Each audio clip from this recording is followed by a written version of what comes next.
Alors que certaines personnes s'imaginent un vandalisme grossier et sans imagination lorsqu'elles entendent le mot graffiti, la vérité, c'est que ces dernières années, cette forme d'art a été élevée à des niveaux incroyables par des artistes vraiment doués dans le monde entier. Avec des œuvres d'art qui atteignent la troisième dimension grâce à des illusions d'optique ou en incorporant intelligemment le milieu environnant, chaque coin de rue est un double regard qui attend d'être pris. Des insectes géants plus vrais que nature aux prises de contrôle de bâtiments surprenants, voici quelques graffitis géniaux qui te feront sourire.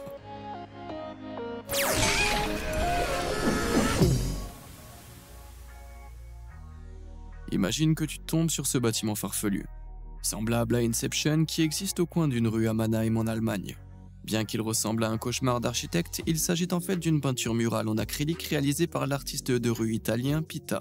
Sous certains angles, l'impression de profondeur est légèrement perdue, mais de face, on a une vue complète d'un paysage de rêve impossible. Et tout cela grâce à un mur de ville standard battu en blanc et en bleu, à l'aide de pinceaux et de rouleaux. Comme pour les autres œuvres de Pitta, dont chacune prend environ 20 jours, la palette de couleurs aide à créer l'illusion par rapport au monde environnant, en veillant à ce que les passants ne puissent pas s'empêcher d'être hypnotisés. L'œuvre d'art complètement folle produite par Pantoine alias Felipe Pantone est sans doute encore plus hallucinante. Elle donne aux villes l'impression d'être à l'intérieur d'un lecteur magnétoscope intelligent des années 80. Il suffit de regarder les murs bénis par cet artiste qui mélange l'apparence des pépins numériques à l'environnement urbain, pour sentir les couleurs et voir les sons. Les œuvres aux couleurs vives se trouvent dans des villes du monde entier, de Los Angeles à la Belgique, où sa mission artistique est de faire en sorte que la peinture en aérosol crie plus fort que la pollution visuelle des villes. Pour l'œuvre belge que j'ai mentionnée, il lui a fallu 3 jours pour pulvériser l'un des plus grands QR codes du monde en 2017 dans la ville de Hasselt. Le plus beau, c'est que tu peux réellement scanner le mur et ça t'emmènera sur un site web qui te dira combien de personnes l'ont scanné et d'où elles viennent. Qui aurait cru que les graffitis pouvaient être aussi high-tech? Bien que les ballons à l'hélium soient surtout connus pour donner aux gens une voix aiguë, ces ajouts à la fête pourraient bien passer après l'art des ballons en 3D produit par un artiste graffeur nommé Huge. L'artiste suédois voulait proposer un style de graffiti complètement nouveau. Il a donc choisi de peindre à la bombe des ballons qui font croire à l'œil qu'il est possible de les attraper. La plupart de ses œuvres se trouvent à Stockholm, où ces ballons géants flottent à des angles bizarres pour épeler le nom de l'artiste Huge. Les gros plans de l'œuvre de Huge révèlent les pinceaux photoréalistes incroyablement convaincants qui intègrent l'environnement autour du mur, créant des reflets métalliques qui honnêtement auraient pu me tromper. Les ballons de Huge apportent la surprise la plus cool à tous ceux qui tombent dessus. Mais heureusement, aucun fêtard muni d'une aiguille ne peut briser l'illusion. Pour en venir à un autre exemple de génie de la vie réelle qui crée son propre univers 3D graffité, nous avons maintenant Idzi Idzvin, un artiste de rue moldavien qui fait respirer les murs de sa ville natale, Chisno, avec des scènes bizarres tirées de son imagination. Tout ce qui entoure Izné l'inspire pour transformer les rues grises en merveilles hallucinantes qui semblent plonger dans le grand inconnu. Prends cet art mural intimidant d'un vortex aspirant des boules de gomme dans sa gueule béante, ou cette œuvre absolument colossale qui prend vie dans sa série d'étoiles bleues. Est-ce que quelqu'un d'autre est bizarrement tenté d'essayer de sauter à travers ce trou mystérieux pour voir ce qu'il y a de l'autre côté? Les graffitis qui donnent l'illusion de la profondeur ne se limitent pas aux trous dans les murs. La peinture murale on-off de l'artiste espagnol Esif prouve que les graffitis peuvent être tout aussi convaincants lorsqu'ils semblent sortir d'un mur. Si l'œuvre est certainement frappante en elle-même, elle est également chargée d'un message solide.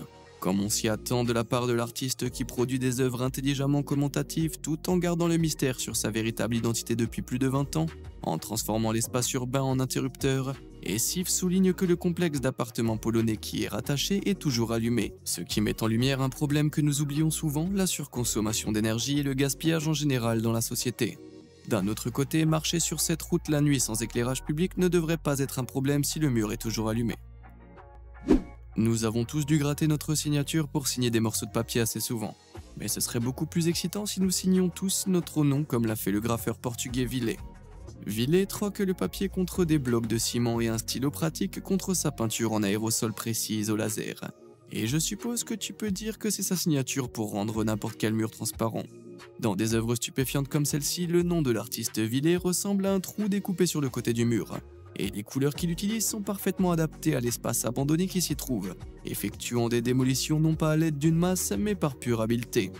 Il est difficile de résister à l'envie de prendre une photo de chacune de ses œuvres, surtout avec des œuvres comme celle-ci, où il fournit un écran numérique entièrement peint pour que tu puisses jeter un coup d'œil à travers le mur jusque de l'autre côté. Alors que Villet passe son temps à supprimer artificiellement des parties de paysages urbains, Reeves, la légende du graffiti new-yorkais, aime ajouter une ou deux choses. Il est connu pour avoir soudé des sculptures en acier sur des murs et les rampes de New York, qui pour un œil non averti peuvent facilement se fondre dans le décor, confondus avec des poutres rouillées ou des chaînes qui s'entrechoquent contre le trafic de la ville. C'est assez fou d'imaginer comment Reeves parvient à souder des sculptures comme ça sans se faire repérer, surtout si on considère les formes complexes qu'il utilise et l'exécution toujours impeccable. Je suppose que ces sculptures ne sont pas les seules choses faites d'acier. Après les artistes qui ont un penchant pour le métal, passons à un autre qui a une affection évidente pour le monde naturel, les oiseaux plus précisément. L'artiste Beardo, basé à Toronto, s'est forgé une personnalité excentrique aussi colorée que ses peintures de rue. Il est connu pour créer de grandes peintures murales qui éclaboussent les briques et les ruelles d'apparence moyenne. L'une de ses plus belles œuvres est ce grand serpent habillé de couleurs vives qui s'approche des spectateurs en leur offrant un régal de textures pour les yeux. Il est accompagné d'une ombre portée d'apparence étrangement réelle qui suit le sol et qui donne l'impression que la bête impossible glisse dans l'air. Beardo parcourt le Canada, les États-Unis et l'Amérique centrale, laissant une trace particulière de grands animaux hybrides dans les meilleures couleurs et formes abstraites, tout en portant un casque d'animal surdimensionné. Il est peut-être vrai que tu es ce que tu manges, mais pour Beardo, il est ce qu'il peint. Si on s'en tient au thème de la faune et de la flore, est-ce que tu peux imaginer à quel point il serait horrible de rencontrer un insecte rampant géant comme celui-ci lors de l'exploration d'un bâtiment abandonné déjà plutôt effrayant? Cette bête et bien d'autres comme elle sont l'œuvre de l'artiste de rue Sergio Date, qui peint la bombe des insectes plus grands que nature sur les murs des rues, les ruelles et les coins de bâtiments abandonnés au Portugal. Bien que ces œuvres soient le plus effrayantes possible lorsqu'on les regarde sous le bon angle, quel que soit l'angle sous lequel tu les regardes, ces ombres et ces détails super réalistes, le résultat d'une planification méticuleuse, sont toujours si incroyablement réalistes qu'il est difficile de croire qu'il ne s'agit que d'une illusion peinte. Et honnêtement, je suis pas assez solide pour le supporter derrière la sécurité d'un écran. Un autre artiste, cette fois-ci français autodidacte, Scarfoner, qui opère une magie similaire sur des lieux abandonnés, se spécialise dans les reptiles géants et les décors macabres plutôt que dans les insectes. Et ce n'est qu'en regardant les espaces avant qu'il n'ait fait preuve de créativité que tu peux pleinement apprécier le génie technique nécessaire pour réussir chaque transformation. Ces avant et après d'un réalisme fou nous prouvent que nous pouvons faire confiance à Scaf pour ne jamais laisser un mur ou une unité de clim sans lui offrir un relooking gratuit. Naturellement, il choisit toujours d'embellir les endroits les moins photogéniques et de nombreuses œuvres de Scaf sont peintes sur des angles à 90 degrés grâce à son intérêt pour la perspective et l'ombrage qui s'associent pour créer un effet qu'il appelle le 3D sombre. De quoi donner la chair de poule. Maintenant, après avoir contemplé les pièces quelque peu intimidantes de Scarfoner, prenons un moment pour apprécier une infestation d'un genre plus doux, des oursons en gomme. L'artiste néerlandais bien connu Leon Kier a apporté son bonbon préféré au festival de street art de Malte en 2015. Si tu regardes la rue d'en haut, tu peux te joindre à cette famille d'oursons en gomme pour présenter tes condoléances pour la perte de leur ami vert tombé au combat. Ils ont toujours l'air assez savoureux malgré l'occasion, avec des ombres et des reflets croustillants sur leur corps en gelée. Cela dit, lorsque tu te trouves à côté d'eux, ils ne sont pas très doués pour se tenir debout. Puisque nous parlons de nourriture, grignotons un peu de cette œuvre d'art créative réalisée par Vanessa Hitzfeld à Düsseldorf en Allemagne. Nous voyons ici une pomme qui mord dans cette savoureuse illusion d'optique, suivant la tendance de la plupart de ces peintures de rue en 3D, qui sont toutes gravées sur les sols, les murs et les plafonds pour que les gens interagissent en tant que partie intégrante de l'image. Ouais, tu ferais mieux de faire attention où tu mets les pieds, madame. Alors que les participations à l'œuvre de Vanessa Hitzfeld semblent toujours en danger de faire un plongeon, il semble que le pauvre Bob l'éponge ait déjà touché le fond. Peint sur un boîtier électrique par l'artiste de rue italien Pao, avec un signe de mendiant et un chapeau de collection, le vieux Bobby n'a manifestement pas vendu assez de ses délicieux Krabby Patties pendant la pandémie. Mais un Bob l'éponge abattu n'est qu'une des façons ingénieuses dont les graffeurs ont utilisé les caractéristiques industrielles et environnementales urbaines. Si tu veux gagner du temps par exemple, tu peux t'arrêter chez ce vendeur véreux, créé par l'artiste de rue Tom Bob, qui voit dans un poste électrique une toile vierge. Les bornes qui protègent les murs à l'extérieur des garages comme celle-ci laissent place à des personnages créatifs comme ces malheureux gnomes, et forment une collection très impressionnante qui s'étend sur toute la ville, aux côtés de conduites d'eau mangeuses de fourmis, de points d'amarrage de bateaux effrontément amphibies, de bancs de crabes et de bouches d'égout qui racontent des histoires amusantes, bien que légèrement inquiétantes. Tom ne laisse vraiment rien d'ordinaire intact et ces petites merveilles cachées à New York, dans le Massachusetts et en Californie font partie de l'imaginaire de l'enfance. comme ces hilarants rats de gymnase de Los Angeles qui ne se lassent pas de mettre les gaz au compteur. Il a même transformé cette dalle de béton pour montrer la rencontre malheureuse entre un bloc de fromage et Mickey Mouse malchanceux.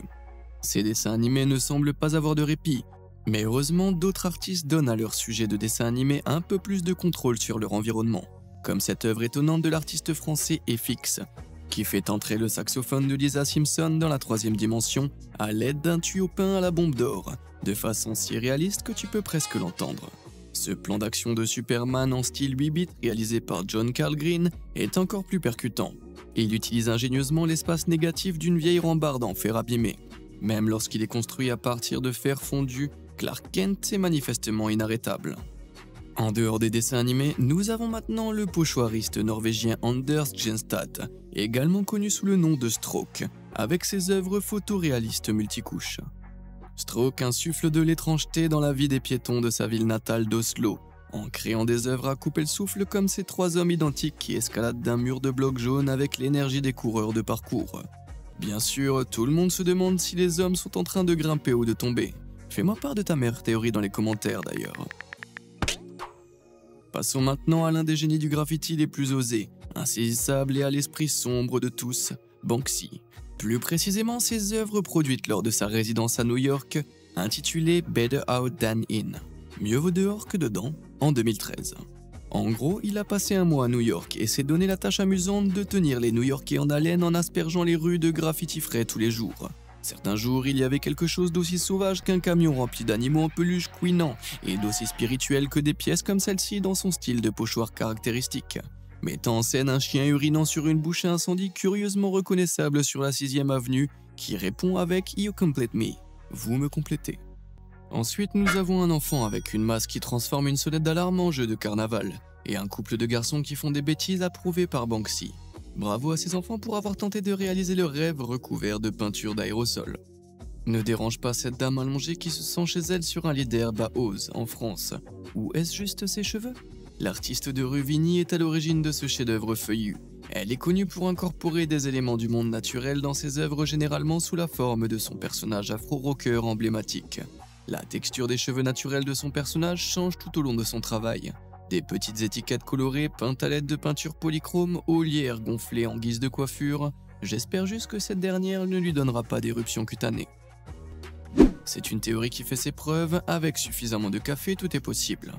Je ne peux donc m'empêcher de me demander quelle quantité de café a été nécessaire pour donner vie à cette mâture murale de 70 mètres de haut, représentant un homme faisant une pause café dans une poubelle. Peinte par le duo d'artistes de rue Seiner et Best, collectivement connu sous le nom d'Etam Cru, elle capture très certainement cette légère perte de contrôle après un expresso de trop. Le colossal fan de caféine à la moustache épaisse savoure son breuvage matinal tout en surplombant un complexe immobilier dans les rues de Rome. Et si on se fie au prix des loyers dans les grandes villes comme Londres, New York et bien sûr Rome, la maison poubelle de ce type coûte probablement plus cher par mois qu'une formation universitaire. Comme nous l'avons vu, les œuvres d'art de rue d'apparence réaliste sont souvent les plus fascinantes. Et il n'est pas étonnant que les gens s'arrêtent pour regarder des peintures murales à la craie d'Eduardo Rolero partout dans le monde. Mais bien qu'elles soient réalistes dans leur sens de la profondeur et du mouvement, c'est le style ingénieux d'illustration de livres pour enfants d'Eduardo qui donne du caractère à ses œuvres. L'artiste argentin parcourt le monde pour réaliser la magie de la 3e dimension, à travers l'esprit d'écrivains fantaisistes comme Lewis Carroll, en donnant vie à certains des contes pour enfants les plus étranges. Il a commencé sa carrière de peintre à Rome dans les années 90 et a depuis créé d'innombrables œuvres de street art hilarantes qui présentent certains des géants les plus bizarres à moitié cachés et des points de bain comestibles comme celui-ci qui laisse au spectateur un mélange très étrange de nausée et d'appétit. De la soupe pour quelqu'un? Au cas où tu n'aurais pas encore été convaincu que le street art peut atteindre les mêmes sommets de qualité que l'art régulier le plus raffiné, jette un coup d'œil à cette incroyable peinture murale réalisée au Mexique en 2016. Nommée de façon déroutante Science pétrifiée ou Récursion archéologique, cette œuvre d'Interès Nikaski s'inspire d'artistes surréalistes comme Salvador Dali pour créer quelque chose qui, si tu tombais dessus lors d'une soirée en ville, te ferait probablement penser que quelqu'un a mis quelque chose dans ton verre. Et avec ça en tête, tu serais pardonné d'essayer de grignoter ces nuages de barbe à papa. Retour aux États-Unis où ces villes ne manquent pas d'œuvres à admirer. Mais ne tombe pas trop amoureux de ce tronc dans le sol réalisé par l'artiste de rue 3D Eric Marusac, sinon tu pourrais perdre l'équilibre. Il ne lui a fallu que 3 heures pour utiliser la perspective forcée afin de créer cette illusion totalement réaliste lors d'une promenade artistique dans le nord de l'État de New York. Le monde entier est une scène pour les toiles de trottoir à la craie et au pigment, et l'artiste d'origine russe Nikolai Arndt est tout aussi habile que son homologue américain. En Allemagne où il vit, il est assez courant que les festivals d'art soient consacrés au dessin sur les trottoirs. Parfois, les images de Nikolai sont maintenues en vie à l'aide d'un vernis spécial pour que l'image respire le plus longtemps possible, ce qui est un régal pour tout le monde. D'autres fois, le public peut assister à la perte d'un grand art sur le pas de sa porte après qu'une équipe au visage sérieux soit venue avec des pinceaux et de l'eau à la fin du festival. Ce qui, je suppose, rend d'autant plus spécial le fait d'avoir la chance de voir l'art pendant qu'il est encore là. Grâce à la photographie, nous pouvons regarder aussi longtemps que nous souhaitons ce requin mangeur d'asphalte aux dents de rasoir que Nikolai a mis seulement 8 heures à réaliser. Un vrai tueur. Un autre artiste qui met la peinture en perspective est le maître peintre illusionniste basé à Paris, Felice Varini, qui est connu pour transformer la ville en une toile de cercle concentrique lumineux et de panneaux à œil de bœuf. Il réunit généralement une équipe, parfois une quinzaine de personnes, pour appliquer de la peinture et du ruban adhésif sur chaque pièce d'extérieur. Il y en a de toutes les tailles, de plus petites aux plus grandes, et toutes peuvent être vues d'un seul point de vue dans l'espace urbain existant. Ce qui signifie qu'en passant sous le bon angle, tout explorateur peu méfiant peut se frotter les yeux d'incrédulité devant les motifs incroyables qui émergent soudain. Plutôt trippant, non? En vivant dans une ville, il peut être un peu frustrant d'avoir de grands bâtiments qui bloquent votre vue sur le ciel. L'artiste britannique Zenz semble en être conscient et a peint à la bombe un jardin secret en 2020 pour se fondre dans les plus anciens jardins communautaires luxuriants d'Oslo, offrant un coup d'œil sur un ciel peint lors d'une journée ensoleillée. C'est comme jeter un coup d'œil dans le passé avant que la ville et tous ses bâtiments n'existent. Et tu sais quoi? Je dirais que ce ciel d'un bleu profond est encore meilleur que le vrai. Est-ce que tu savais que le terme graffiti vient du mot italien graffiato, qui signifie griffer, et qui désignait à l'origine les inscriptions et les œuvres d'art laissées par des gravures sur des murs de ruines anciennes datant de plusieurs siècles? Eh bien, l'artiste urbain Wild Drawing a une vision un peu plus moderne de l'idée, mais il continue à travailler dans certaines des plus vieilles villes du monde, notamment Athènes en Grèce. Depuis le début des années 2000, il joue avec la perspective et les angles en utilisant de la peinture à l'huile pour produire de nouvelles images incroyables. En mélangeant les styles et les couleurs et en plantant sur de vieilles architectures sans prétention à travers l'Europe et l'Asie. Lors d'une visite au Royaume-Uni, il ne lui a fallu que 10 jours d'utilisation d'un mini-rouleau et d'une perche de 13 pieds de long pour créer ce chef-d'œuvre sur l'arrière d'un mur d'hôtel pour le festival de peinture Cheltenham. On dirait que le gars qui tient la boîte de Wild Drawing est sa véritable identité, qui semble être une créature ressemblant à une pieuvre. Il semblerait que Cthulhu ait un don pour les graffitis. Si Réponse nous a appris quelque chose, c'est qu'une fuite rapide depuis la fenêtre d'une tour le long d'une corde de cheveux est toujours une option. Un artiste de rue français connu sous le nom de Seth a pris un pinceau pour une prise unique sur cette mission d'évasion séculaire pour le festival d'art contemporain Icastica 2015 à Arezzo en Italie. En jetant une toile de chêne arc-en-ciel du haut d'un balcon, on dirait que la tête peinte de l'enfant pourrait bien laisser échapper quelques pensées colorées et accueillir à l'intérieur quiconque est assez courageux pour grimper. Et dans cette œuvre similaire réalisée par Seth à Paris, il semble que l'imagination colorée du même enfant soit devenue encore plus forte, s'étendant en anneaux concentriques sur tout un immeuble d'habitation. En regardant les autres œuvres de Seth, dont la plupart représentent des enfants tournant le dos aux spectateurs, je ne peux m'empêcher de me demander s'il était absent lors du cours d'art ou si l'on apprenait à tout le monde à dessiner des visages. Le docteur Seuss nous a dit que plus nous lisons, plus nous en savons et plus nous apprenons, donc plus nous allons loin. Tu manqueras les meilleures choses si tu gardes tes yeux ou tes best-sellers fermés. Et si beaucoup lire est une bonne chose, alors lire les plus gros livres possibles dans la plus grande bibliothèque ouverte du monde est une évidence, n'est-ce pas? Malheureusement, ces livres géants ne sont pas aussi réels qu'ils en ont l'air. Il s'agit en fait d'une spectaculaire œuvre d'art à perspective forcée réalisée par Ioannis Diman, lorsqu'il a été chargé par un propriétaire d'immeuble féru de livres de peindre une fresque littéraire. Diman s'est assuré de présenter non seulement les titres préférés de l'habitant, mais aussi ceux de son voisin. Dans ce coin de rue d'Utrecht, aux Pays-Bas, nous avons des grands titres choisis personnellement par 8 personnes de langues, d'âge et de cultures différentes. Je me demande à quoi ressemblent les frais de retard pour un livre de 2,5 mètres de haut. En matière d'art XXL, l'artiste australien Guido van Helten pourrait bien être le roi de tout ce qui est grand et peint. Il est connu pour avoir créé des œuvres de rue massives et géniales sur des murs et des silos dans toute l'Australie. Mais sa plus grande œuvre était impressionnante. Et je veux dire littéralement. Le barrage de Wellington, le plus grand du sud-ouest de l'Australie, a servi de toile pour une peinture murale colossale qu'il a réalisée en 2020. L'œuvre couvrait 8000 mètres carrés et s'inspirait d'histoires et de photos locales. Von Elton s'est rendu dans la ville la plus proche du barrage et a appris à connaître les habitants avant de commencer son projet. Le résultat est une série de différentes scènes de la vie et de l'histoire de la communauté, y compris des photos d'enfants jouant dans l'eau du barrage, ainsi que des clichés d'ouvriers locaux et arborigènes, immortalisés tout en hauteur. À côté de ces œuvres de rue déjà impressionnantes, ce chef-d'œuvre de 33 mètres de haut et de 360 mètres de large l'emporte facilement. Alors, lequel de ces incroyables graffitis t'a trouvé le plus impressionnant? As-tu des artistes préférés? Dis-le moi dans les commentaires ci-dessous, ça m'intéresse. Ça pourra peut-être faire une prochaine vidéo. Comme d'habitude et jusqu'à la prochaine fois, merci de nous avoir suivis.